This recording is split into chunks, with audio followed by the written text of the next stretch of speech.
Bismillahi Raxmaani Raxiim. Hadday salaam dhammaantiin arday maantana cashar kale oo ku saabsan systemka la yidhaahdo gastrointestinal tract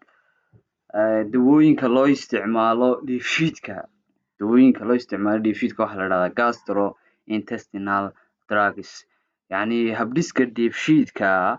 kuwa loo isticmaalo ama dawooyinka loo isticmaalo waxaynu odhanaynaa GIT drugs ama gastrointestinal drugs baynu odhanaynaa. GIT drugs hadii la yidhaahdo waa iyagun G-dan iyo I-da halka ku jirta intestinalka halka ka bilaabmayo ayuunbaa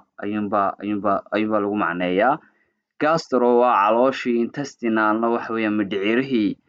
marka waa loogu magac daray maadaamay halkaa aad ugu waaweyn yihiin oo aad loo isticmaalayo. Dawooyinka inta ugu badan halka ay daweynayaan waxaa la yidhahdaa dawooyinka dheefshiidka loo isticmaalo. Marka dawooyinkan waxay yihiin caanba Soomaalidu inta badan way isticmaashaa dawooyinkan. Waxaa laga yaabaa adigu inaad isticmaashaba toddobaadkii hal mar ama aad isticmaasho bishii 2 jeer ama hal mar aad isticmaasho waa laga yaabaa dawooyinkan. Waana muhiim dawooyinkani. Marka definition ama xog yar oo ku saabsan aynu sameyno. Haddii dheefshiid lagu yidhaahdo wuxuu ka bilaabmayaa afka ilaa wuxuu ku dhammaanayaa dabada. Marka halka saxaradu ka baxdo iyo halka saxaradu kasoo bilaabanto bartaas wuxuu ka kooban yahay esophagus-kii, hungurigii,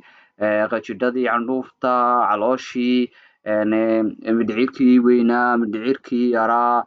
dabadii, sidoo kalena liver-kii oo ku caawin jiray gallbladder-kii, pancreas-ku, ganaca iyo beeryarada iyo beerku waxay caawiyaan dheefshiidkay caawiyaan laakiin dheefshiidku wuxuu kasoo bilaabmayaa afka, esophagus, stomach, large intestine iyo small intestine iyo anus. Intaasaa la isku yidhaahdaa dheefshiid ama systemka loo yaqaano dheefshiidka. Waa maxay markaa intestinal drugs? Waa drugs gastrointestinal drugsku waa medication waa dawooyinka design loo qaabiyey to treat in lagu daweeyo condition xaaladda effective markaa saameynta ku leh the digestive systemka la yidhaahdo burburiyaha ama systemka burburiyaha ee cuntada inoo burburiya ama dheefshiidka. Including waxaa ku jira dawooyinka kuwa esophagus-ka loo isticmaalo, kuwa caloosha loo isticmaalo, kuwa intestines-ka loo isticmaalo, mindhiciraha weyn ama kuwa yarba, related organs-ka iyo organada kale ee la xidhiidha. Sidoo kalena waxaynu ku daweyn karnaa kuwa hunguriga markaynu sheegano acid reflux-ka markii ICU-du soo gaadho hunguriga tusaale calooshay kasoo baxaysaayo reflux baan bay usoo saaraysaa. Sidoo kale ulcers-ka kuwii lagu daweynayay nabarada calooshu ay ku samaysanto constipation, calool istaaga iyo diarrhea iyo shubanka. Intaasaynu ku dhigan doonaa hadduu Rabbi ogolaado. Intayn ku guda jirno marka waxaynu u qaybin doonaa waxaynu odhanaa 10 group mise waxaynu odhanaa 9 group intaasaynu u qaybin doonaa. Intaa marka group kastaba waxaynu halka wax ka qabanayo baynu sheegnay iyo dawooyinkiisa. Marka si guud baynu u fahmi doonaa hadduu Rabbi ogolaado. Waayo groupka ugu horeysa aan qaato waxaa la yidhaahdaa anti-IC drugs. Anti-IC drugsku waa groupka ugu horeeya. Waan soo koobay hal slide oo keliya aan kusoo koobay si aanu kugu adkaan. Waxaynu eegi doonaa mechanism of action-keega halkay wax ka qabanayso, drug list-ga dawooyinkiisa ku jirta, uses-ka maxaa loo isticmaalaa. Sidoo kale waxaan eegi doonaa dosage-ka ay ku timaado dawooyinkani, side effect-ga ay ku yimaada ama dhibta ay leeyihiin. Intaasaynu eegi doonaa. Waayahay dawada ugu mechanism of action-kooga halkay wax ka qabtaan ama halkee ay abaaraan dawooyinkani waxay neutralize ku sameeyaan gastric acid ama la yidhaahdo hydrochloric acid. Gaasta caloosha ku jirta ee qofka bini'aadamka leeyahay ee caloosha bini'aadamka ku jirta waxaa la yidhahdaa hydrochloric acid baa la yidhahdaa. Hydrochloric acid waa ta inoo burburisa ama cuntooyinka inoo shiisha baa la yidhahdaa.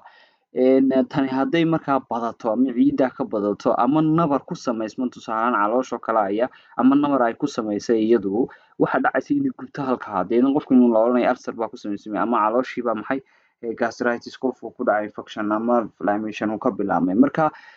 si aynu markaa gaasta u yareyno u gubaysa caloosha maadaama gaastani aad u xoog weyn tahay oo acid ay tahay strong acid ay tahay waxaynu sameynaynaa gaastan waa inaynu meesha ka yareyno. Maxaanu ku yareynaya dawooyinka ku yareynayno waa dawooyinkan ama dawooyinka anti-acid leenahay kuwa antiga ku ah acid ama dawooyinka antiga ku ah waxaa ka mid ah ammonium hydroxide. Ammonium hydroxide inta badan waad aragteen oo marka waa inta badan dadku waxay isticmaalaan hooyooyinka isticmaala markay uurka leeyihiin weliba 3 bilood maximum baa la dhahdaa magaceega kale isagoo cadaan ah waxa la moodo daqiiq oo kale ay weeyaan daqiiq oo kale ay marmarka qaarkood adigu waxa laga yaabaa in dhakhtarku kuu soo qoray ama dhakhtar kuu soo qoray bahal la muumuudsanayo almuunium weeyaan waayo magnesium hydroxide magnesiumna iyaduna waa la mid iyaduna waa mid ka mid ah waxyaabaha ugu muhiimsan laakiin labadooduba ceebay leeyihiin labadooda ceeb markay leeyihiin waxay almuuniumta constipation bay keentaa hadduu qofku calool istaag leeyahay almuunium lama siinayo laakiin magnesium baa la siin karaa si uu calool istaag iyo magnesiumtu way shubtaa oo hadaa magnesium qof shito waxa laga yaabaa in calooshiisa jilicdo almuunium hadaa sheegtay in calooshiisa istaagto ayaa laga yaabaa laakiin waxaa loo isticmaalaa in acida neutralizing ku dhigaan ama ay dhexdhexaadiyaan calcium carbohydrate ayaa iyaduna carbonate ayaa iyaduna ka mid ah dawooyinka acida lagu barxo oo acida lagu barxayaa sodium bicarbonate baa iyaduna ka mid ah kuwa inta badan lagu barxo ama dawooyinka laakiin labadaas sare ayaa ugu caansan aluminium hydroxide-ka iyo magnesium-ta marmarka qaarkood waa la isku daraa waayo waxa la doonayaa qofka inaanay shubin sidoo kalena aanay caloosha istaajin marka waa la isku daraa inta ugu badanna waa la isticmaalaa labada dawooyinna sare baa la isticmaalaa maxay kuwani tartaa relieving the heartburn waxa la yidhaahdaa caawin qofku inuu laabtiisa olasho laab olol baa la yidhaahdaa acid ingestion waxa la yidhaahdaa acid in meesha laga saaro acida marka ay waxba marka ay teteri waayo tusaale ahaan kale sidoo kale waxaan u isticmaalnaa wax la yiraahdo jedka waxa weeyaan gastroesophageal reflux disease waa cudur markaas sababa in reflux ay gaastu soo dhaafto guriga soo dhaafto caloosha soo dhaafto guriga soo gaadho marka way gubaysaa jed baa la yiraahdaa taana waa loo isticmaalaa sidoo kalena dosage-ka ku timaado waa ilaa haddii tablets tahay wuxuu qofku u baahan yahay xilliga uu qofkaasi ku kacsan haddii aad maqashaan waxa weeyaan xilliga qofkaasi ku kacsan tahay wuu cuni karaa xilli kasta oo qofkaasi ku kacsan tahay iskumana badinayo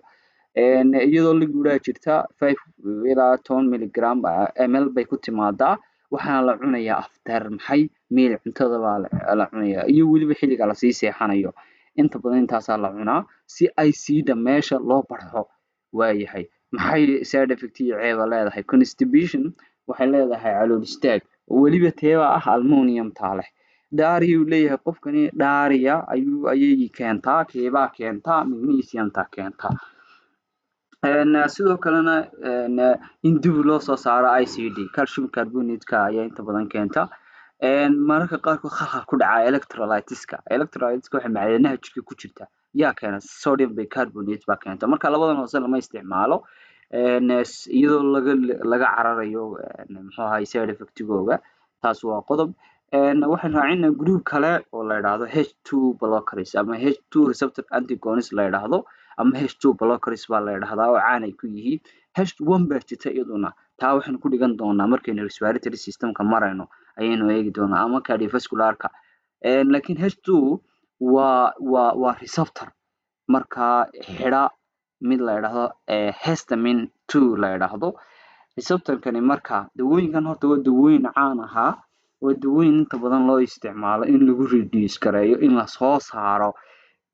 tusaale ahaan in la soo saaro maxaa la soo saaray gas in la soo saaro acid in la soo saaro acid baa wadi ku jirnaa mid waa la barxaya waa la soo saaraya calooshii ku jirto ma la barxaya oo daqiiq uma lagu daraya ama wax base oo kale ayaa lagu daraya deedna base-kaas wuxuu sameeyaa inuu meesha neutralize noqdo kan laakiin halkii baa loogu tagayaa peritoneal cells-kii ama meeshii soo saaraysay baa laga xidhayaa acid maadaama la doonayo acid inaanay soo badan qofka acid ayaa ku badan Soomaa calooshiisa gubaysa waa la yareynayaa meesha laga saaraya marka inta badan waxa la blocking histamine wax la xidhaa histamine-ta ayaa laga xidhayaa marka laga xidho histamine receptor-ka waxaan la soo saareen peritoneal cells-ka soo saara marka reduce waxa ku dhacay hoos u dhacay gastric acid secretion in acid la soo saaro caloosha lagu soo saaro maxaa kamid ah dawooyinkan waxa kamid ah oo meesha ka qabata taara blocking histamine H2 receptor haddii la xidho ka ama H2 la xidho wax gaas lama soo deynayo H2 receptor waxa weeyaan waa ka ogolaanaya ku dul yaala selka soo deynaya gaasta marka waa la xidhaya isaga way drug listiga maxaa ku jira waxa ku jira dawooyin retardin waxa la yiraahdaa dawooyinkii sintaaga inta badan inaad maqasheen baan u malaynayaa famotidine iyaduna waa la isticmaalaa inta ugu badan iyada waa la isticmaalaa iminka cimetidine baa laakiin ka caansan cimetidine inta ugu badan haddii la H2 blockers la isticmaalo cimetidine baa ayaa la isticmaalaa nystatin iyadana waa la isticmaalaa laakiin dawooyinka ugu badan waxa weeyaan fentanyl waa laga daayay dunida tusaale ahaan waxay keentay waa la yidhi cancer bay keentay dunida markaa dalalka qaar lama ogola iyadoo safekeyga la qadarinayo oo dadkooda lama siinayo meesha waa laga saaray iminka somaliland ama soomaaliya oo kale waa laga saarayba oo lama isticmaalo waayo waxa la yidhi waxay sababtaa cancer bay sababtaa markii la ogaaday researchada dambe dib looga noqdo markaa meesha waa laga saaray in badan baad maqashay kiniinka sintag isoo qaasida iyo sida inaad maqashan baa laga yaabaa waa kiniinka rentadin baa la yidhahdaa ama ranitidin baa la yidhahdaa waayahay useska inta badan loo isticmaala waxa weeyaan peptic ulcer hadduu nabar ku samaysmo caloosha kale oo weliba sababay gas sababtay jerkigan hore kusoo dhigin gastroesophagus reflux disease baa la yidhahdaa waa in gaasu soo gaadho laabta ama hunguriga soo gaadho waay Sulin Alson syndrome waa calaamad kale iyaduna oo sababto gas oo saameyn ku yeesha markaa caloosha dosage-ka inta badan ay ku timaado dosage-ka waa famotidine iyo cimetidine labadaas aynu qaadanay mid intaasay ku timaadaa hal mar baa la qaadanayaa cimetidine 2 times baa la qaadanayaa maalintii 2 cishaa PID ayaa la qaadanayaa cimetidine-ta side effect-ga inta badan ay keento ama ceebaha ay leedahay headache dizziness and gynecomastia headache madax xanuun dawaqaad gynecomastia ama gynecomastia waa maxay waa in qofku tusaale ninka raggii uu isku arko tusaale breasts naasiyo wax isku arkaba isagoo caadiya hadduu dawooyinkan in badan cimetidine oo kale ay qaato tusaale anti-fungal drugsku wanigii hore kusoo sheegnay waxa laga yaabaa qof muddo dheer intuu qaato wuxuu isku arkayaa inuu yeeshayba naaso tusaale ahaan oo kale nin qofkii rag ahaa marka taasoo kale waxa la yidhahdaa gynecomastia ayagu umuu dhalan waa nin waxaad arkaysaa haddana inuu leeyahay maxay naasi dumarka oo kale marka kaasoo kale waa waxyaabaha inta ugu badan dadku ku khalkhalaan antifungal drugska hadduu in badan ninka anigii soo dhiganay maalintii hore antifungal drugska hadduu qaato qofku muddo dheer wuu ku yeelanaya isaguna kana cimetidine-ta uu ku yeelanaya dhaariya shuban buu yeelan karaa qofku waayahay gruubkaas labaad iyo gruubka saddexaad aynu tagno gruubka saddexaad waa gruub caan ah waa gruubkii caanka ahaan jiray waad garanaysaa si fiican baad u garanaysaa kan maalin kasta waxaa laga yaabaa inaad kan cunto waayo kan muxuu waxa la yidhaha proton pump inhibitors baa la yidhaha PPI waa caan imika ba iska qayb PPI baa la yidhaha proton pump inhibitors kuwii inhibitor waxay xidhayaan bamka protonkii kii wax soo daynaya protonkii soo daynaya kan muxuu samaynayaa waa ICD secretionkii weli ku jirna ICD baan weli xidhnaa labada gruubka horena ICD bay ka sheekanay midna wuu barxayay midna hoos buu dhigay kana hoos buu u dhigayaaba waaye kan wuxuu hoos u dhigayaa in la soo saaro wax la yiraahdo potassium-tii in la soo saaro potassium-tii haddii la soo saari waayo iyo hydrogen-tii iyo haddii la soo saari waayo oo meeshii ATPs ay dhici weydo oo muxuu energy soo iman waayay bam baa jira bamkani wuxuu soo daayaa bam baa ku dul yaala tusaale peritonitisku parietal cellsku waxa weeyaan waa kuwa soo saara waxa ku dul yaala bamka markaa waxa amro oo ku dhada soo daayay sida potassium baa soo daysa ama ATPs adenine triphosphate waa energy-gan uu haysto ayuuma energy-gun baa meesha laga xiraya deena peritonitisku meesha soo daynayaan haddii energy meesha jir waayo ma soo daynayaan energy deena waxaan hoos u dhacaysaa in IC la soo saaro dawooyinkan maxaa ka mid ah drugliska imbrasol caan weeyaan waad garanaysaa imbrasol qof walba uu garanayo esombrasol iyadana waad garanaysaa lansoprazole iyada waad garanaysaa pantoprazole tan way kugu cusubtay remeprazole inta badan maaha inta laakiin saddexda ugu horeyso kale daily aad u qaadatay esombrasol iyo imbrasol labadaba waad qaadatay emberbrasol waaye useska inta badan loo isticmaalayo chat guriga soo gaaray ICD guriga soo gaarsay peptic ulcer disease ama kuwii nabarada calooshii nabarada ku samaysmayey iyo H pylori education micnaha in meesha laga saaro H pylori ama Helicobacter pylori bacteriadii keeni jirtay gastritis-ka. Haddii gaastu ay daloolisay nabar, meesha waxaa imanaya